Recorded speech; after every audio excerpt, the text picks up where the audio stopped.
Hey guys, back again for another video. This time we're going to be doing some fresh pasta. Now you guys can see here is another simple, easy recipe that does not require many ingredients, but there's nothing like fresh pasta. If you've ever had fresh pasta before, it has a major difference from the dried box pasta.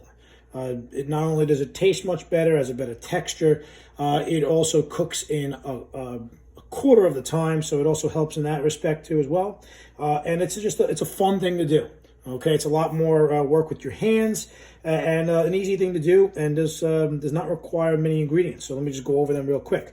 We have some all-purpose flour, 1.5 cups, 3 eggs. This is going to be a fresh egg or an egg pasta, because obviously it contains eggs. The dry box pasta, there is no eggs in them.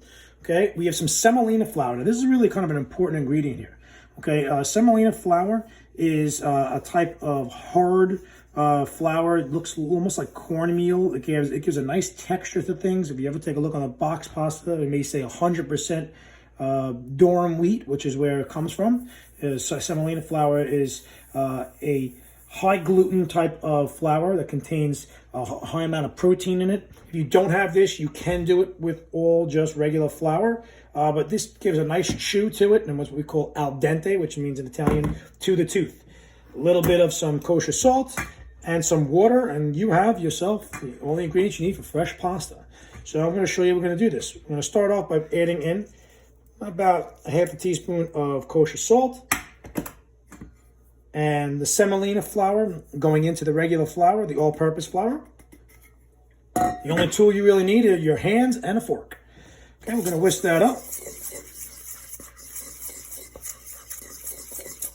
Okay, and then what I want to do is I want to create a little bit of a well. Okay, a little kind of a hole or a divot. Now, you may have seen videos or things on TV where they're doing this directly on the countertop, which you can do. Right? The problem is, if you've never done this before and you break the wall of the flour, then you have raw eggs running everywhere, and it makes a big mess, and then you're just chasing everything down. This way it works much better. So what you're going to do is, right, you're going to take in that bowl. I always like to crack my eggs, right, into a separate bowl, because if that shell does happen to fall in, good luck trying to find a white shell in a bowl of white flour, and you can see a little shell happen there. So everyone makes mistakes, easily comes out, and it's not going into our food.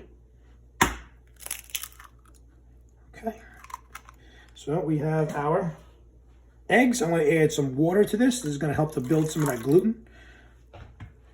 Okay, and then this is going to go right on into the center of the little well there, like so. And I'm just going to take that fork, whisk it on up, and what you want to do is you want to slowly bring in or scrape the sides of the wall in a little at a time, and that is going to bring in all that flour. So you want to keep mixing, and as you spin the bowl, you'll be pulling in or dragging some of that outside exterior flour in. Now you can do this in a KitchenAid if you want. You can do this just in a bowl, right? I like to do it the old-fashioned way. And as I start to mix this faster and faster, you'll notice that it'll sort of absorb. This is where our hands are going to come in, okay? We're going to need to keep mixing until this comes together like a dough ball. So in the beginning, it's going to look like torn rags, and eventually this fork and bowl are not going to be suffice. We're going to have to dump this out. So make sure you have a nice amount of area to work with. And we're going to dump this out along with all the extra flour and all that extra dry ingredients that were on the bottom. Well, you don't want to get rid of those. That is good. We're going to end up absorbing all of this in. So you're going to take this and you want to push whenever you need. You want to knead with the palms of your hand, okay, not your fingertips. Push flat and fold over. And you'll notice just 3 or 4 times, and this is already going to start to accumulate into a dough ball itself. Just like that. So right now it's very sticky. You'll notice it's sticking to my hands. So make sure you have yourself a little bit of some extra flour. We call this bench flour because we work on a table which is called a bench. And that's just any flour that you use to put on the inside, right, or on top of, your dough that is the same when you put in there. So if you're putting in your mixture all-purpose flour, use all-purpose flour as your bench flour. If you're using bread flour, use bread flour to sprinkle as your bench flour.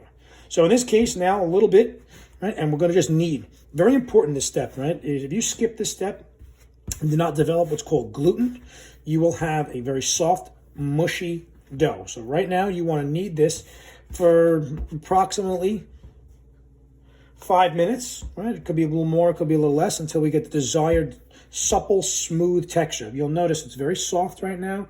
It has a lot of little dimples in it. It's not very stretchy. If you notice, I press it, doesn't really move that much. As we started to develop our gluten by kneading, you'll notice that this dough is going to become extremely reactive. It's going to be like a ball of rubber bands. You push down on it and it will react. You'll notice I'm getting a little reaction right now. I push and it stretches back inward. That's the gluten. So it's going to take about a good 5 minutes. All right, so about 5 minutes has gone past. I think I did a little quicker, a little land speed record. The time will always be affected on how firm you are being with the dough. So if you are just pushing softly, it's going to take you much longer than 5 minutes. All right, but I'm starting to get there. I want to show you how do you know when you're done kneading. Now the pasta dough, like I said, the texture is going to change a little. So if you notice, it's starting to look a little smoother here. It's not so grainy and gritty. It has a little bit of a nice skin over the top. When you take this and you kind of form it into a ball, you'll notice it will react very quickly. So if you form it into a ball, take your knuckle, okay, you want to kind of just push into the center. You'll notice that it just starts to spring right back. Okay, that's a good sign. When that springs back, pretty much almost where there is no dimple left,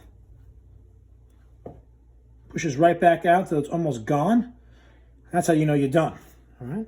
Now, what you do is, you do not need to put this in a bowl. You can wrap this directly up in some plastic wrap, and this is going to go into the refrigerator for about a half an hour. Very, very important. If you do not rest this dough, right now we've spent all this time trying to build the gluten up. If we were to try to put it in the machine or roll this out by hand, it would be impossible.